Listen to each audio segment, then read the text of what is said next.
Welcome to The Machine, a podcast from Waterford Institute of Technology, where we like to talk about issues around computer science education, technology, and all of that jazz. We're not really big on social media because I don't really have too much of an interest in it, but you can catch us at machine_podcast on Twitter or Machine Podcast on Facebook. But I'll be honest with you, it hasn't been updated in a long time. If you're feeling generous, you can leave us a review on whatever podcasting platform of choice you use. That'd be lovely, but it's not necessary if it's not your bag. Today, we are speaking about flexible semester and work placement. This is an issue that most computer science students, it's a factor of most computer science students' studies. It's something that all of the computer science courses in WIT, we go through, all of them have a work placement of some kind built into them. Things have obviously changed in the COVID world, and I'm delighted to say that we have a panel assembled of very knowledgeable and wise people to talk about their own first-hand experiences and impart some wisdom on flexible semester and work placement to whoever happens to be listening. We have James Richardson, who is currently a final year computer forensics and security student at WIT. He undertook his placement last year with Red Hat and wrote a very good blog about it, which we're going to reference in a little while. We also have David Ryan, who is a senior software engineer at TSSG, which is due to be renamed the Walton Institute at the very near future. He's also a graduate of WIT, and he mentors a lot of students who are currently on placement or have done placement with them over the last number of years. And we have Tracy Murphy, who is the work placement manager in the Department of Computing and Mathematics at WIT. If you don't know me, my name is Rob O'Connor and I'm a lecturer in the Department of Computing and Mathematics at WIT. So we're going to speak about work placement from the student's perspective, from the academic perspective, and equally from the employer's perspective as well. Hopefully we'll all be a little bit wiser by the end of it. I'm going to start with yourself, Tracy, if that's all right. Yep. I'm going to ask you a very simple question. Well, it seems simple to me. What is flexible semester? Okay, well, flexible semester has been going for quite a long time in the computing department. It happens in all of our computing undergraduate degrees. It's always in third year for the students. It's called flexible semester because pre-COVID you could do work placement or Erasmus study abroad.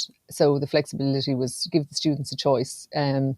Erasmus is where you can go typically to Europe and study in a university over there for the semester instead of work placement. At the moment, we just have work placement because of COVID. Study abroad isn't feasible. There are 30 credits for it. As I said, it happens in third year and it's a pass or a fail. It doesn't get graded, so you don't get a pass or a 2-1. You either pass it or you fail it. And thankfully, the vast majority of students pass it. And I also think privately, for me, part of the flexible is not just that you have different electives, but also I try to be as flexible as possible with what the students want. So for me, the core of the semester is what is the student going to benefit from? And sometimes the student has a very clear idea of what they want. And sometimes they don't. So part of the job for me is try and help the student figure out what is going to work best for them for the semester. And then see, is that feasible? And if it is, help them put their options together and make a plan. And hopefully then at the end of it, they'll be able to look back and be happy with what they did. That's a very succinct answer. Fair play to you.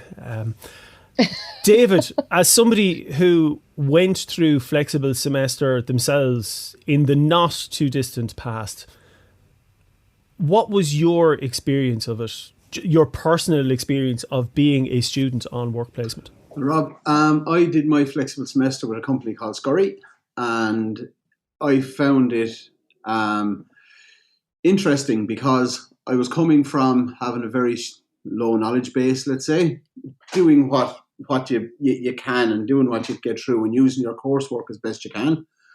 But I suppose you're going into a system that they have, like they used Scrum in particular, and you're going into that structured system from college into a structured system, and it's interesting to see how they work doing that. And you can take what you want from it, technically, but if you take the process from it alone and apply it to your college work, I found that huge for me anyway. Even the process alone, even if you don't take a massive amount technically, it's the process that basically that you can carry into college with you. And in truth, I structured a lot of my college work for my final year through the tools that I'd gotten, the likes of Trello boards, Kanban boards, all that stuff, using Scrum. I carried that into my final year project, and with regards to time management, it was superb, you know. And just, you were talking about Scrum there. I don't want to get into the weeds as to what Scrum is, but what you're talking about there is a kind of a methodology for working. Scrum isn't an actual technology itself. It's just in case anyone was going looking it up and coming across all sorts of strange things online. Scrum is just a way of working and a way of structuring the workflow of a project, and that kind of stuff. It's interesting that you mentioned that, because I would have done a placement. I studied applied computing in WIT 100,000 years ago, and I did a work placement with IBM. It would have been in the late 90s, and I remember the big take up I got from that was we were doing a lot of this kind of what would have been called systems analysis stuff back in the day, you know, and it was all very abstract. I found it was quite academic, and as a kind of a novice programmer, I couldn't really see the benefit of it, because the systems we were building were obviously very, very small compared to what you would build in a large organization. And then suddenly it was in IBM working on a system, an insurance system. And suddenly all the UML stuff that I'd been learning suddenly started to make sense. So I think it's interesting that both of us took away a methodology as the main learning outcome of a flexible semester, or a work placement, or co-op as it was called back in the day. I suppose I should also say that we're talking here about a WIT context, and work placement and co-ops, internships, whatever you want to call them, it's not unique to WIT. These run all over the world in many different forms. I suppose what we're talking about specifically a WIT and computing students at WIT, but I suspect the experience would be replicated no matter what college you're in or university you're in, anywhere at all. It's probably going to be quite similar. James, we might go to you now, actually, because you had a very interesting experience last year in that you started in one mode and moved to another. So let's just begin. Let's try and set the scene. So you were doing your placement in Red Hat. So maybe you could set the scene as to how things were and what the kind of stuff that you were doing as you began your work placement.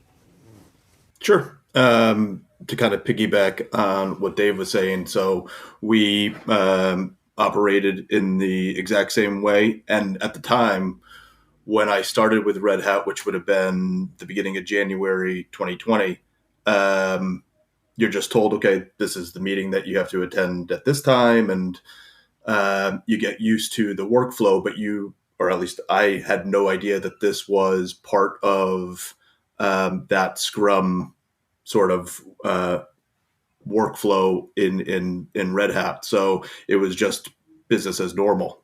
We do a meeting and then talk about what we're going to do that day. The first, 3 weeks, 4 weeks was me onboarding, getting used to who I was working with. Obviously, the team that I was a part of is global. So you have guys in the States, people in Australia, people that are sitting right behind me in the office. So it was coordinating all of that, understanding how Red Hat operates in terms of the overall structure of the team leaders, different people that have sort of ancillary roles. So we have an agile practitioner. We have a product owner. And so I needed to kind of get a sense of the hierarchy, if that's how it was done, or get a sense of what everybody else's roles were and what everybody else was kind of responsible for. Well, at the same time, really having to do a lot of upskilling in terms of my knowledge so that I could start to be a productive member of the team and not just be the dog's body. So I think as my boss at the time, Lee Griffin, said, it's drinking from the fire hose. It's a lot of information all at once, and you do your best to digest it and work with it and get used to it. And I think because the team was so well run at that point, it was a team that had been in existence for a little while, so they had some good patterns already formed, that I found it fairly easy to get involved with, kind of learn, okay, well, maybe this is a good area to jump into as a newbie. And I was specifically put on a team that was in charge of making a new authentication system for Fedora, because the old one's going end of life. So I kind of knew a little bit about that from some courses that I took at WAT. And I kind of asked the team straight up, what can I do? What can I be a part of that I can start, getting my hands dirty? Because that's the only way that I learn. I can read something 1,000 times and not fully feel comfortable with the information until I get my fingers dirty and start working on stuff and start coding and breaking stuff and putting it back together again. So that's the mode that I was in for the first 2.5 months at Red Hat at the office in Waterford. And then we started to get drips and drabs of information about COVID, and it started to become, a bigger problem. And there were plenty of emails from the business lead down in terms of, let's start watching this more and more and more. And then it became a threat. And then I remember it was almost like a 9/11 moment where we were all in the office and somebody had I guess it was probably Leo streaming on the computer, and we all kind of found ourselves huddled around it and saying, oh my gosh, okay, we got to go.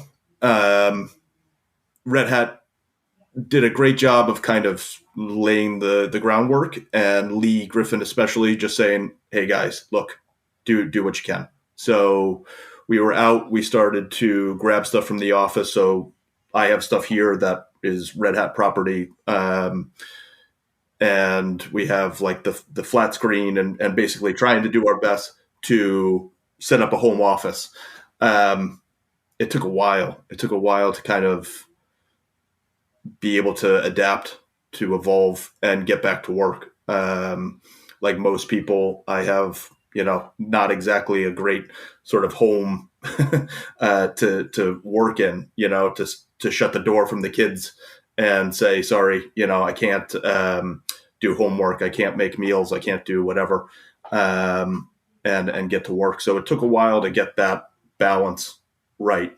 And Red Hat was very, very good about allowing us the time to figure all this out, and the help. There's a lot of, I would say most discussions on a daily basis were, hey, this is what worked for me.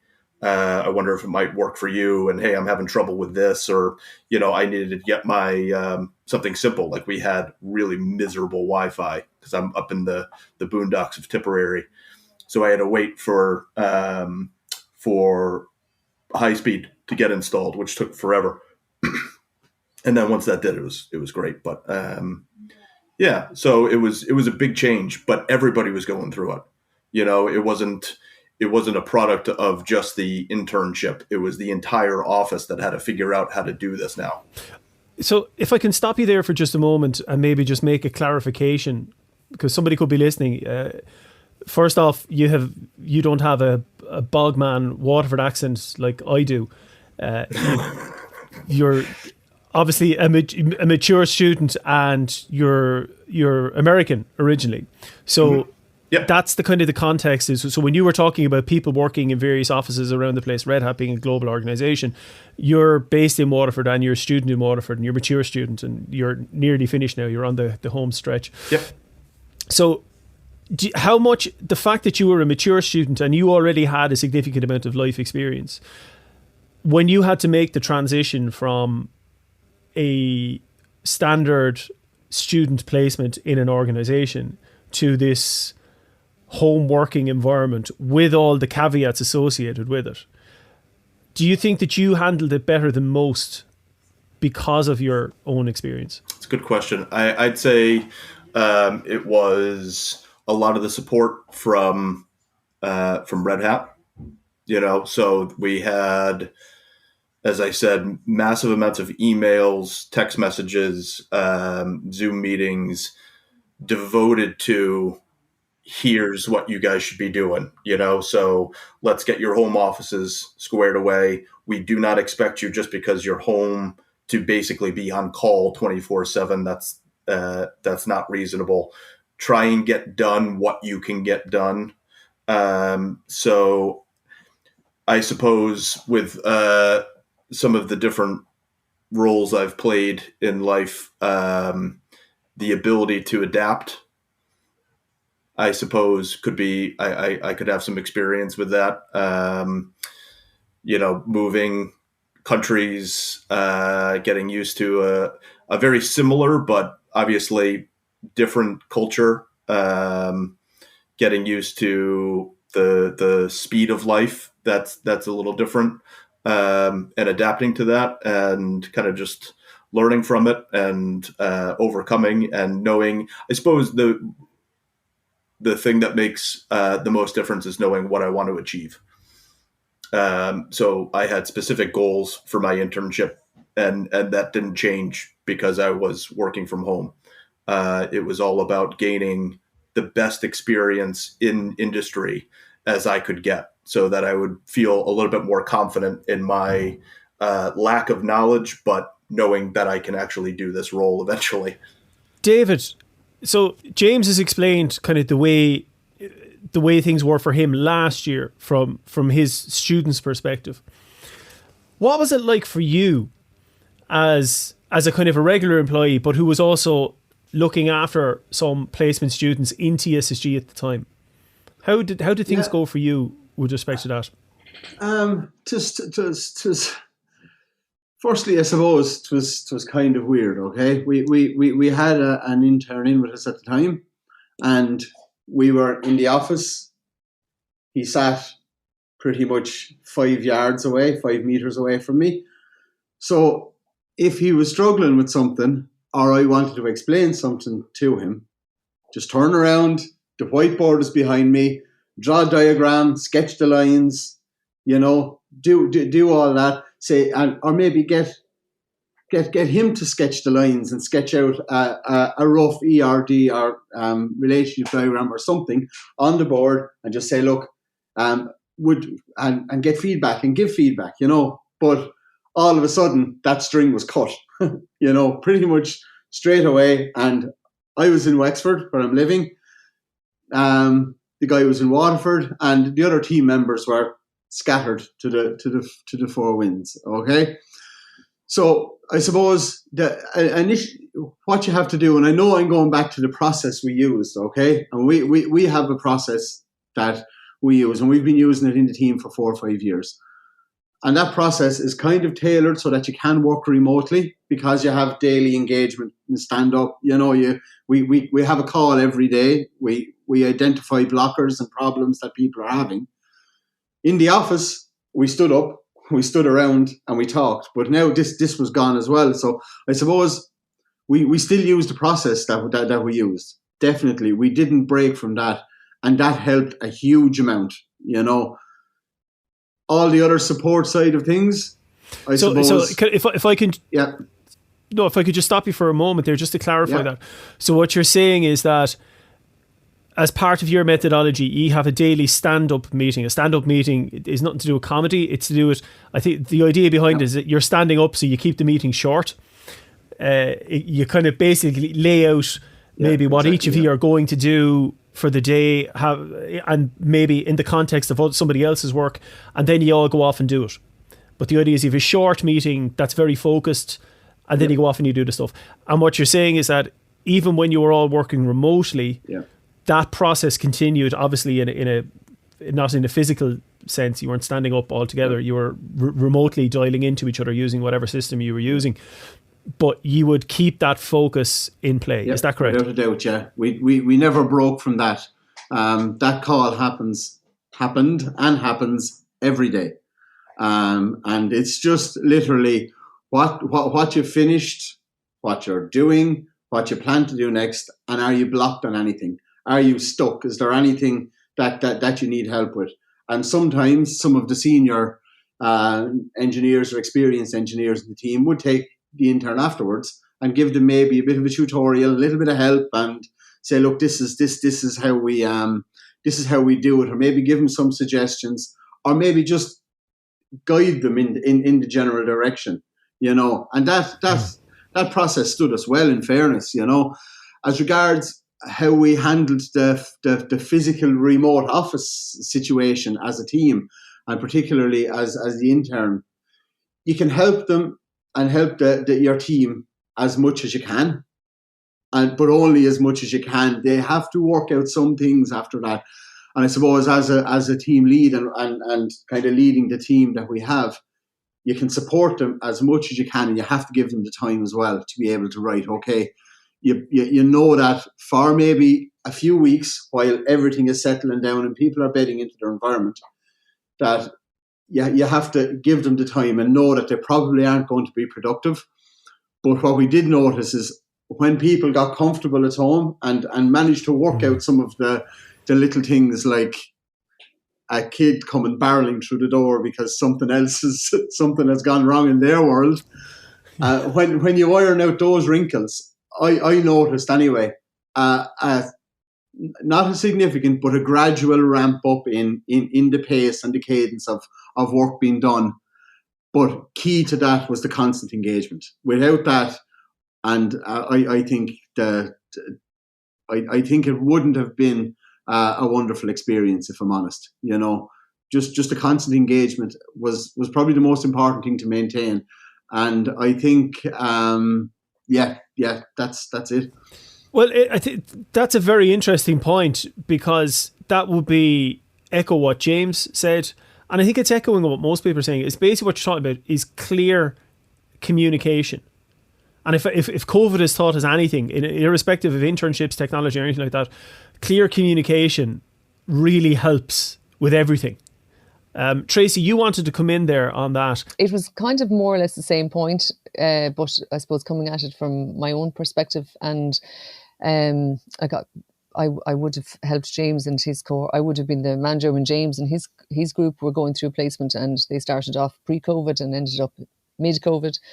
But I also then had students who get their placement they work between June and December. So they started looking for placement mid-COVID, peak COVID, in fact, at a time when employers were scrambling to figure out what it meant for their businesses, and interns were way down on their priority list. Not because they didn't care about internships, because the employers, we have the same employers coming back all the time, and they're very invested in how they take on interns and how they supervise them. That, students often think about payment for interns, but actually one of the biggest costs for an employer, and I hope David will agree, is the time that it takes, the time that you put into, helping the intern have a successful experience, especially the first couple of months. So that's where employers were at. They were scrambling with their own businesses. They already know that internships takes time. Some of them, Red Hat, for example, would have had already a reasonable amount of experience with remote working, because they've always had teams, who are made up of people in India or Australia and Ireland and maybe the States. But a lot of our employers, especially the smaller ones, weren't remote working. So they had to figure out how to do that with their own staff. So that's what the students were hitting. And then luckily we were able to get placements between the placements I found and the placements the students found for themselves. A lot of students did get placements, not as many as normal, but it was pretty good. It was better. I set a kind of an internal target for myself, and we went over that. So that it wasn't perfect, but it was good. But I think what a lot of the students and the employers have said to me is echoing what James and yourself and David are saying. So one employer said to me that what they found, looking back on it, is the supervisors of interns and the HR people, they found what worked well. They spent a lot more time talking individually, not just to interns, but also to all employees, all staff. A HR person was saying they were making a lot of check-ins with people to see how things were going, because they knew that that's the first thing to fall by the wayside. I was reading a book recently by Luke O'Neill, and he had various topics. It was like essays, and one of them was about working. And because he wrote the book part of the book during COVID, he was talking about remote working and how difficult it can be, and it's stressful for everybody.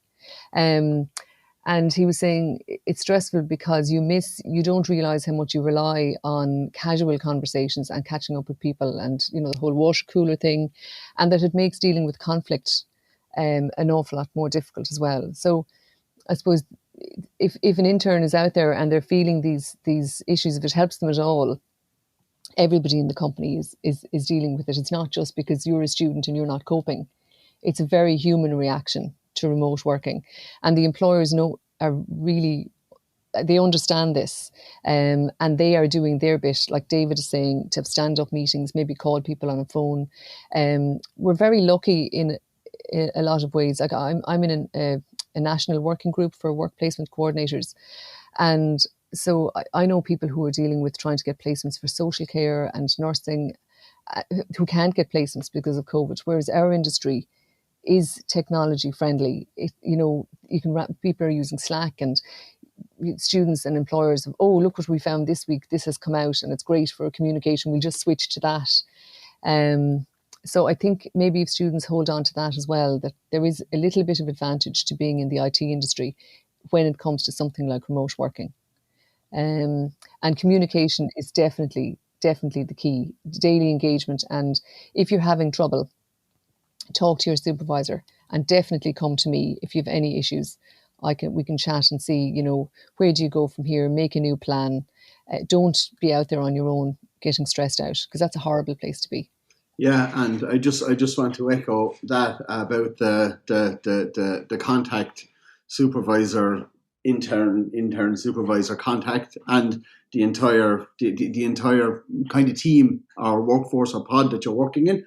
I suppose one of the things is using the collaborative tools that are out there, and not only using Zoom calls, team calls, that like they're collaborative tools, they're means of communication, but also using some of the tools like diversion control tools and Git and stuff, where you can actually share content on tickets. So it's a web front end. You can actually assign a body of work to somebody, and they can ask a supervisor over that means as well for a little bit of help, and you can paste in a link or maybe do a quick hand-drawn diagram, take a photo of it and drop it in there. It just helps all this, because I think we'll all agree calls take time. Like a 2-minute water cooler chat, if that were to happen over some of the conversation platforms like Zoom or Teams or any of the Skype, whatever, that can run into 5-10 minutes by the time. Hey, how are you? The usual couple of minutes chat. So if it's just a quick questions popped in there or instant message, and then you can take it from there. And all of that is kind of is important as well, Yeah. Yeah. I mean, again, all of this sounds like common sense, and it seems so obvious, yet it's taken a while for us to get here. I mean, we're recording this now in February of 2021. So I only mentioned that date because somebody could be listening to this in 6 months' time, and everything that we're saying might have been proved incorrect or unwise or whatever.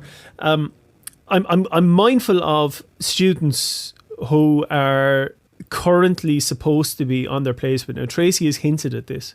So we have students who are supposed to be on a flexible semester, supposed to be on a work placement right now. As you've mentioned, many are carrying on with those, granted in this remote capacity. And it seems that a lot of the tech companies have systems and procedures in place now to handle this. Tracy, what's your experience with, say, percentage-wise, the number of students who are actually getting placements at the moment? Okay. The most recent ones who have finished placement, they were between, we'll say about, I think it was 50% and 62% got placement, depending on the degree you were on. So it was about maybe 57% overall. Um, and the current group, I don't have that. I didn't expect you to ask me a percentage, so I don't have that at the top of my head. There are That's still that's okay. That's fair enough. I only threw it at you there.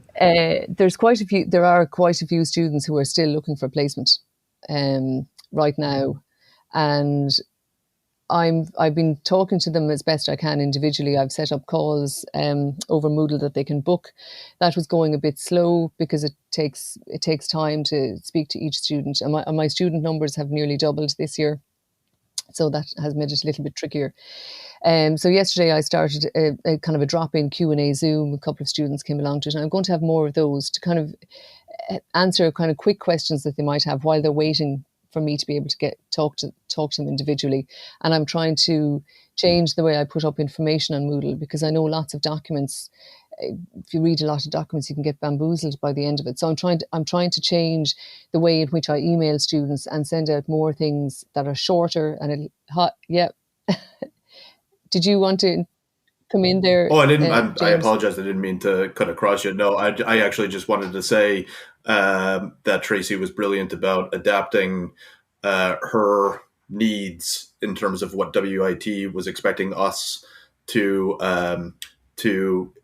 upload or hand in during internship because of the changes with COVID-19. So there are specific things that, as a student, your overall responsibility is whatever is going on with the company that you're interning with or work placement with. But then you also have things that you need to successfully turn into WIT to get your pass for that semester. And Tracy was on the ball with supplying both information in terms of, hey, we're looking at this and seeing what we can do, and then timelines, and then eventually just saying, look, do the best you can with getting your monthly reports in. Try and get a final report in, because it helps, as I understand it, helps Tracy understand how the internships went. But it was another example of adapting and just saying, look, do the best you can with, get done what you can get done eventually. That's all I want to say. Sorry to cut across you. Thanks, James. That's very nice. Thank you. I suppose, Rob, really, if I was if I'm addressing a student right now who doesn't have a placement and is on flexible semester, what I would say is you do need to start on the alternative option certification, which we can talk about in a minute if you want. But you still have time to get a placement. And in terms of placements, like David is working in TSSG, and he did his placement in Scurry, which is very, very soft, has software development in it. And James was with Red Hat, which is very techy, software development and all that. You don't have to get it, like placement is for all the degrees. So you can get placement in many, many, many different places. The employer themselves don't have to be a computing employer. Like if the company is making yoga mats, I don't care. I just look at what is the student going to be doing in the IT team that they're with. What is that this particular student going to learn? What is of benefit to this particular student? And one student wants web development and another student wants cloud, and somebody else is mad to get at, AR, VR. So each student is different. So what I would say to you is, if you're still looking for a placement, I will do my best to help you figure out where that placement might be. And it will be a combination of, keep a tight eye on what I'm sending out. I still have a few jobs I'm sorting out with employers. Keep an eye out for my emails. Any jobs I get, I'll post out. And in the meantime, think about your own network and local companies that you could maybe work with. And if you don't know how to go about that, come talk to me about it, and we'll trash it out, put it all out on the table and look at it, and then see, okay, where can we go with this? Because at the end of the day, the students only need 12 weeks for the full credits. And it's not easy, but it is doable. So I don't want to get into the weeds about reports and procedures, because it's bad enough when you're actually doing it, never mind actually talking about reports and procedures and uploadings and things like that. But I suppose the point is, for a student who might be listening, yes, there is a structure in place and there's things you have to do, and you can get all of that information on our Moodle page or whatever is the appropriate forum for wherever you are. But I would like to pick up on the thread that you mentioned earlier, Tracy, because if you're talking about, 50% of students getting placements or 60% or whatever it is, I mean, to me, that's still quite a good figure. That's a very positive figure. But that also means that there's a significant number of people who aren't getting placements. Now, what happens in that case? What are there alternatives that a student can engage in? Yes, the alternative we have is professional certification. So at the moment we have students can choose between an AWS certification and the Amazon Web Services one. There is Adobe in things like Photoshop and Dreamweaver and Animate. There are a few Microsoft Technical Associate certs. There's a Java one from Oracle. We did have one that was SQL database based, but that was expired by Oracle and we haven't found a suitable replacement for that yet. So when the student gets to choose which certifications suit them, and they can look at them, I can give them some resources to so that they can have a proper look and try and figure out which certification is going to suit them best. And then if they have questions on it, we'll try our best to answer those. And the student then has to study whatever materials are required to prepare for the exam and sit an exam. And when they pass it, then that's how they get the credits. I suppose the point is really just to set anyone's mind at ease that there are alternatives. And if you can't get a job, you're not going to fail. And I'm using air quotes there because this is a podcast and nobody can see it. But it's not that you're a failure, or it's not that you're a bad person or a poor student or something like that. You just might be unlucky. Yes. But there are alternatives in place. And I think and David might back me up on this, or he might equally call me out on it. If a CV came across your desk for somebody applying for a job in the future, and you saw that in the year 2020, 21 or whatever year it was, somebody didn't get a work placement because of COVID, I'm sure you wouldn't mark that against them. Would you agree, David, or not? I totally agree with you, Rob. It's a symptom of our times, really, that people are in this position that they might not be able to get a work placement. But like any CV that comes across my desk, and I can only speak for me, whether there are 10, 15, 20 more things that I would look at before that would even enter my head, So yeah, no, it wouldn't make any difference whatsoever, to be honest. Okay, I have one final question, and it's going to be the same question to all three of you. It's a double question. So actually, David, we'll start with you, then we'll go to James, and then we'll go to Tracy. I'm telling you that in advance so you have time to think about it. What's your personal view on the best thing about work placement and equally the worst thing about work placement? I suppose from my opinion, the best thing about it is that you are given the opportunity to work with people who do your potential dream job from day to day. That's one really, really good thing. Also, I suppose I'm going to name off more positives than negatives here. The next one is that it allows you align the stars that you've been learning in college. You're learning these things in college. You're learning these modules. Some of them in isolation might not mean anything to you when a lecturer like Rob or somebody standing up on a board telling you all these things. Next thing, you go into a software house or you go into do your work placement somewhere. Next thing, these things start to click. That's what he was on about. Oh yeah, and and then it's and I suppose getting to use such things and maybe coming into a place and I suppose working with people who support you fully and be involved in what they do, I suppose. at a deep level. So if you're working, do work for a customer, you leave that internship with a lot of confidence. Okay, you leave your internship with a huge amount of confidence to say, okay, I've actually done this in a real environment now. Now I can go into fourth year. I can take the skills that I've learned and stuff that I've learned and go into fourth year and say, right, okay, final year project time. It's an intense year, your fourth year, and I can apply everything that I've learned there. Also, the relationships you make in the TSSG when you leave your internship and go back to college. We kind of insist that they let us know let me know at least how they're getting on. To say, look, we're here just because you've gone back to college, or the email hasn't changed. You can still give me a shout if you need a little bit of help with something. So that's something that they're the positives.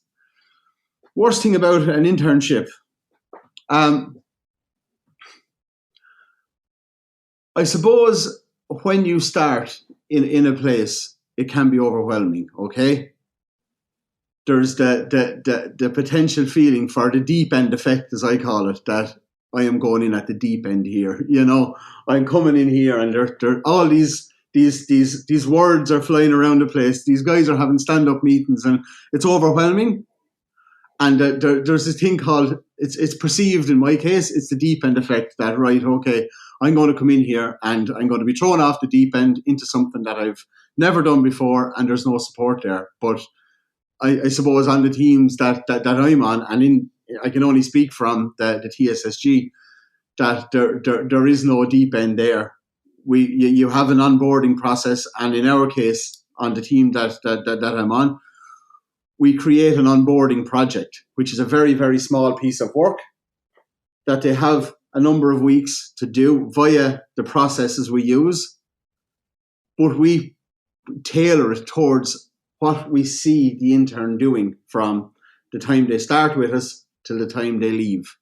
So it's tailored to build up a very, very basic knowledge of these skills that we try help them build on. So I know I just turned a negative into a positive there, but that's how we operate. But I suppose the big negative is the deep end effect, and I'm sure if you spoke to any intern that walks into an office for the first time and stands up in their first meeting and there's 5 or 6 people talking about stuff they've never heard before, I guarantee you, I know I felt it, the deep end effect is there. And I suppose that's a negative, but with good management, it becomes a positive very, very quickly. Yeah, I suppose you're fair enough. The question is probably a bit reductive because best and worst, but it's a nice way to frame it. And I loved your answer there, actually. It's great. So it's just Tracy and James, you can't steal those. James, we'll go to yourself, best and worst, but equally, that's the scope, but you can really kind of interpret it any way you wish. Okay. Well, I'd say an internship, a work placement should answer a question. That's really what it should do. Whether it's making the choice as a student to accept an internship with a company that maybe you are wondering, maybe this is where I'd like to see my career, or equally, I'm going to take this internship because I might not like this. And that's equally as good. So I can only kind of speak to myself, but as a computer forensics and security student, if you had asked me the summer before going off to internship last year, I would have absolutely said that I was going to be going into more of a forensics firm, maybe possibly one of the old large accounting firms, something like that, possibly a Red Eye. Fire Eye, or something of the like. That's really where my focus was until I started chatting to some people from Red Hat, and then got an opportunity to speak to Lee Griffin one-on-one. And I thought to myself, okay, you know what? This is a good opportunity. At the end of it, at least the question will be answered. At least I'll be able to say, I loved that. And I really am psyched to go into this as a career, or I really didn't enjoy that. And that's a question answered. That means that now I have some information about myself and what I like and what I don't like. So I'd say that that's the best overall outcome about an internship or work placement. That's the best thing about it, is that you get to see what life is like before having to actually make a decision or apply to jobs or accept jobs or anything like that. I'd say the worst thing about an internship is that caveat: if you really enjoy it, guess what? You have to leave and go back to fourth year, which is not. It's something. Hopefully, your goal is, yep, I want to get my degree, and that's an important thing. Especially, look, for a mature student, that's a monkey that's been on my back for a long time, and I will be the happiest person in the world when I have that piece of paper in my hand, and it'll mean the world to me. But I was one of the lucky people that loved their internship, loved the company, loved the team that I was working on, discovered a true passion that I didn't know I had for development. I absolutely enjoyed every aspect of it. And to have to kind of put the brakes on and go, okay, look, I have to change focus. I have to go back to school. I have to do what I can to do the best that I can. And then, obviously, hopefully, knock on wood, that I get a role as a developer afterwards. But it is a tough gear change to make in I don't know, August, September, and go back to school. So that's a difficult thing to deal with.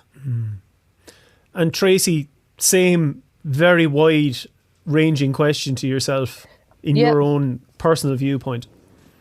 Yeah, I suppose the lads would have covered one or 2 points that I kind of had in my head. But I guess in terms of the worst part, I think, and this is me kind of one step removed, if I'm thinking of the way what students typically, from my perspective, appear to find the worst part of work placement is, work placement is the college, it's down as a plus on a degree, and everybody agrees that it's a great thing, and yes, we have placement, and the students are bought into it and they're looking forward to it, and then they get right in front of it and they get stressed and nervous, and they start thinking about all the actual reality of a placement. God, I have to do an interview first. Oh my God, my CV. And it's just one stressful filter after another.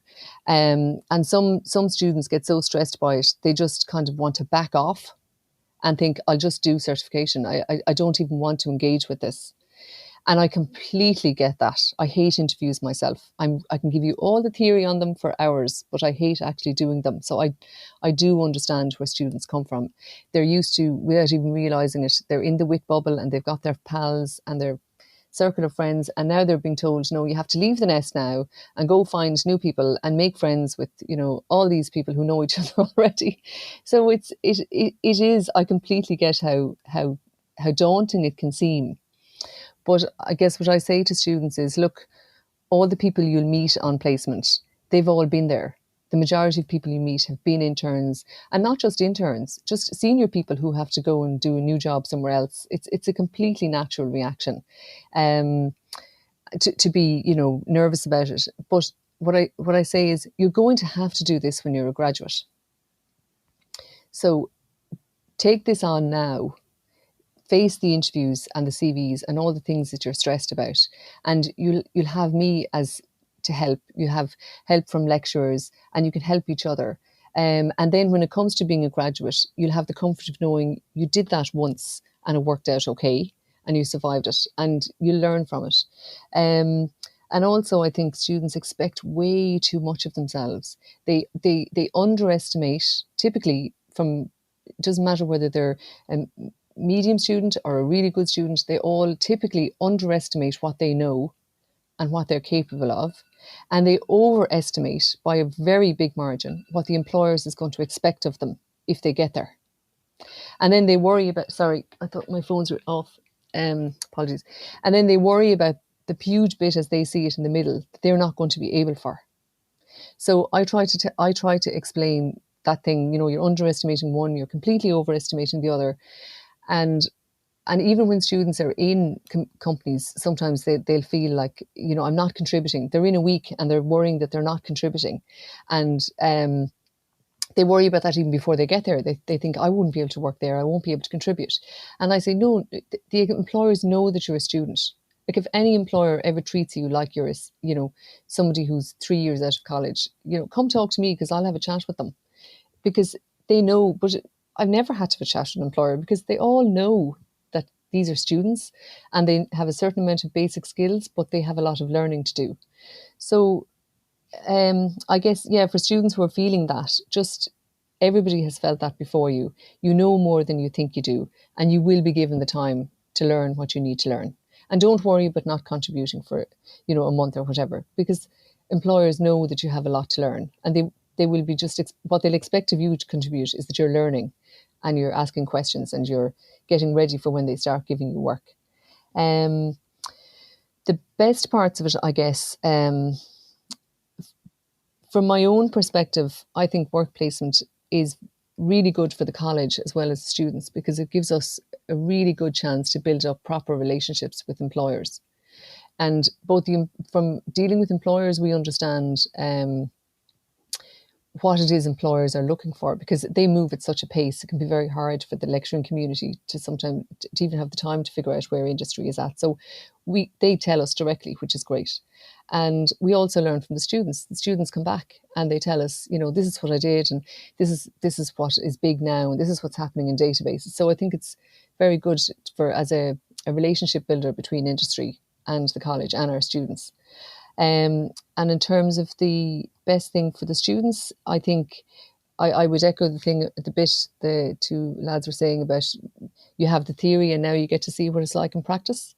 I think it's good for student self-confidence because they all find out they know much more than they thought they did and that they can contribute and they are able for industry. There is a place for them here in the workplace. And there is absolutely a job for them, regardless of what their skills are. And that they can communicate and they can build up and they're building up a network without even realizing they're doing it and they've started their career. And then when it comes to being a graduate, I hope that they feel that the graduate job search process is easier because of having done placement.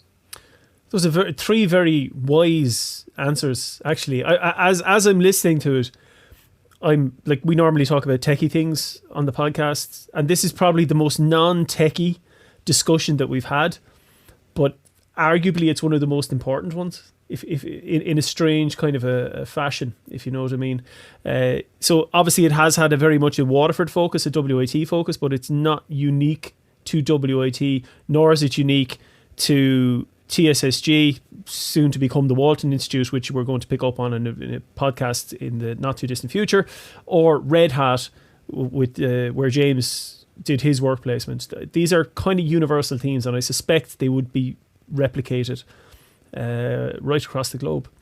I'm very mindful of time, folks. You've been fabulous, very generous to give your insights on the podcast today. If it's okay, James, I'd like to include a link to your blog in the show notes. So if somebody wants to read about your experiences, you wrote them very eloquently, kind of at the start of the placement, and then as things change, they're quite an interesting time capsule. I'd actually be recommending them to a lot of current students. Maybe go have a read of that blog because you'll get an insight as to what's going on. If you want to learn more about the kind of work that David is doing in TSSG, you can go to tssg.org, although as I've said, that is soon to be renamed the Walton Institute, and we'll talk about that later. If you are a student in WIT, either on placement or soon to go on placement, Tracy is your friend. She's very easy to find, so go look her up. And equally, if you're an employer perhaps who is looking for a computing student for placement, you can drop Tracy a bell as well. We're very easy to find on the WIT website. So with that, I'll let you go. You can go off and enjoy whatever right riveting weekend you have. Tracy, you wanted to come in? I just wanted to say thanks. As work placement manager, I wanted to thank the students because they just engage so well, and they tell me their circumstances, which I always treat in confidence, and they trust me a lot with their own circumstances, which I appreciate because it helps me help them figure out where they're coming from, and the employers without whom we wouldn't have work placement. I do value every job that comes in, and the time that the employers give, and the relationship, the time they're giving to us as a college as well is really great. And lastly, I suppose, to the lecturers in the college who all help a lot in placement, from telling students from first year, you do know placements happening in third year, and again in second year, you do know placements happening next year, and who encourage the students to bear it in mind, and the lecturers who allow employers to come in and talk to students, pre-COVID times. So yeah, thanks to everybody who's involved in the process. I do enjoy the job. It's never boring, and so I appreciate all the different stakeholders in it. Brilliant. If you would like to, if this is your first time listening to the Machine podcasts, we're available everywhere: Overcast, Pocket Cast, Castbox, Spotify, Apple Podcasts, Acast, whatever it is. As I said, if you'd like to leave us a nice review, that's good. It helps with the algorithms. Otherwise, hope you've enjoyed listening. If you're on placement, we wish you all the best. And we'll hopefully be back with a new episode in the not too distant future. Folks, thank you so much. Thanks, Rob.